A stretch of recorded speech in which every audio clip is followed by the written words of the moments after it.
There is a version of you that no one has ever seen. Not your friends, not your family, not the person who loved you and couldn't figure out why you always seemed like you were 3 steps away from where they were standing.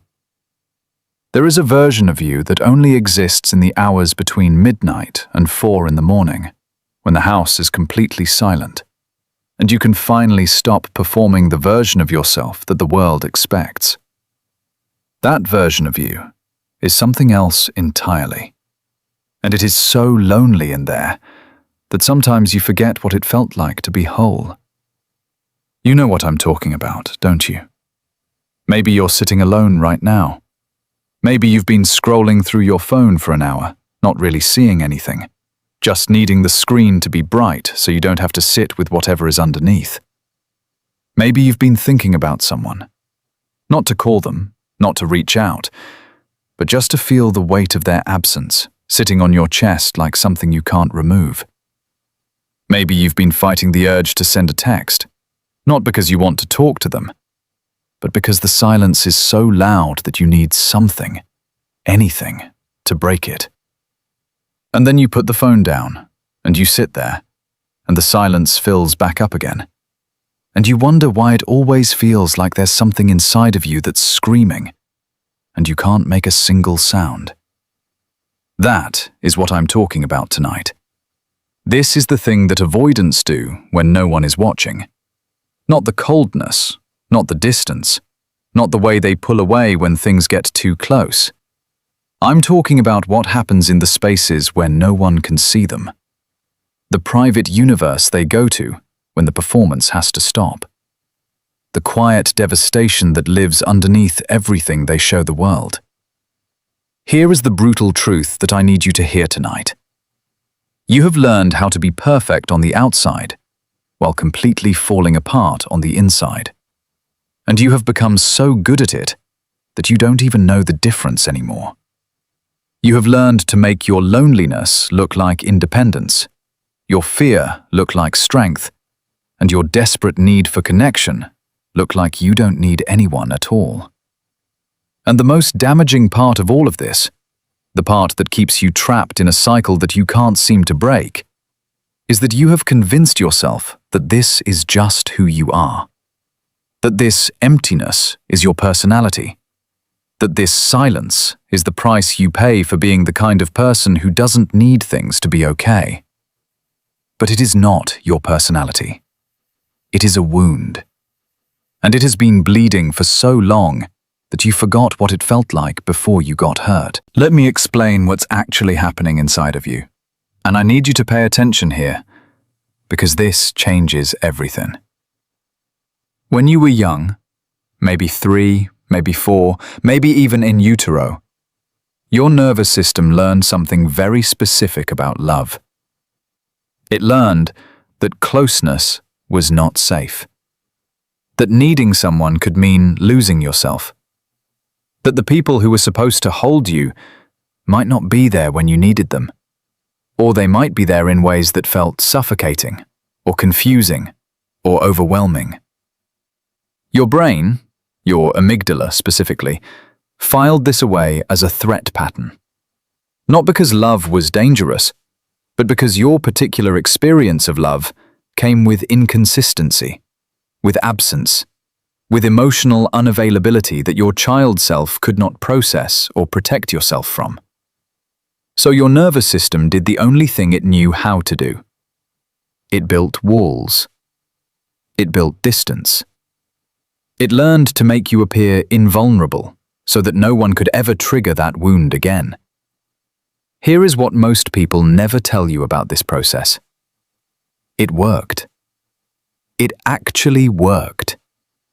Your system learned to suppress cortisol spikes, to minimize the stress response, to keep you functioning even when the people around you were falling apart.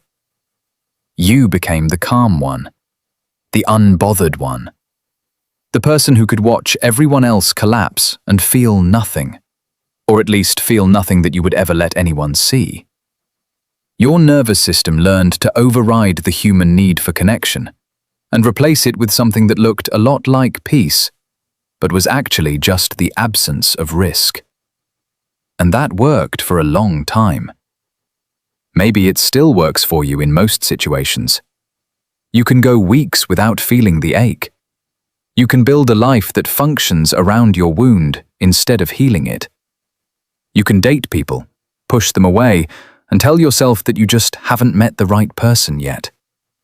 You can watch your friends fall in love and wonder what's wrong with you, and then immediately dismiss the question because wondering is too painful, and you don't have time for that. You can do all of this while appearing completely fine to everyone who knows you. But then, and this is where the real devastation lives, sometimes someone gets through. Sometimes someone cracks that wall just enough that you feel something real. And when that happens, something inside of you that has been sleeping for years suddenly wakes up. And it is so hungry. And it is so scared. And it doesn't know how to ask for what it needs without feeling like it's going to disappear. And that is when the private collapse begins. Here is the one thing that you do when no one is watching. And I'm telling you this because I need you to recognize it in yourself before you can ever heal it. You grieve. Alone. In the dark. In the silence where no one can see you. Not the way that normal people grieve, with tears and phone calls and someone holding them. You grieve in a way that is so contained, so quiet, so carefully hidden from even your own awareness that you barely recognize it as grief at all. You scroll. You can't sleep. You think about them in the middle of the day for no reason. You have conversations with them in your head that you will never have out loud. You replay moments. You analyze them. You take apart every interaction you've ever had, looking for the moment where you should have seen it coming, the moment where you allowed yourself to feel something, and that was the mistake. You are doing this right now, aren't you? Not because you want them back, not because you're pining, but because something in you broke open, and you don't know how to close it, and you have never, not once in your entire life, let anyone see you like this. This is the hidden wound. This is the thing that no one sees. You are not cold. You are not incapable of feeling. You are someone who feels so deeply and has been so traumatized by that feeling that you have turned it into something you can barely access. You have learned to grieve privately because public grief requires witnesses, and witnesses require trust, and trust has been the thing that hurt you the most. I want you to think about this the next time you feel yourself pulling away from someone. I want you to think about what's actually happening inside of you. It's not that you don't care. It's that you care so much that your nervous system is sounding every alarm it has. It's not rejection. It's protection. And the problem is that the thing you're protecting yourself from is not actually what you're afraid of anymore. You are afraid of the feeling itself. You are afraid of what it means to want someone that much. You are afraid of how it would destroy you if you let yourself need them and they left. So you leave first, or you pull away, or you go silent, and you tell yourself that this is who you are, that this is strength, that this is boundaries, that this is self-respect. And maybe some of that is true, but underneath all of it, there is a version of you that is absolutely devastated by the distance you're creating, and that version is screaming in a frequency that no one else can hear. This is where the transformation has to happen. Here is the thing you have to understand if you're ever going to stop living like this. You have been running from the wrong thing your entire life. You have been running from vulnerability because you learned, correctly, that vulnerability in your childhood meant pain. But you are not a child anymore. And the wound is not the feeling. The wound is the belief that you cannot survive the feeling. That if you let yourself want something that badly, and you lose it, you will not be okay. And that belief has kept you safe for a very long time. But it has also kept you completely, utterly alone.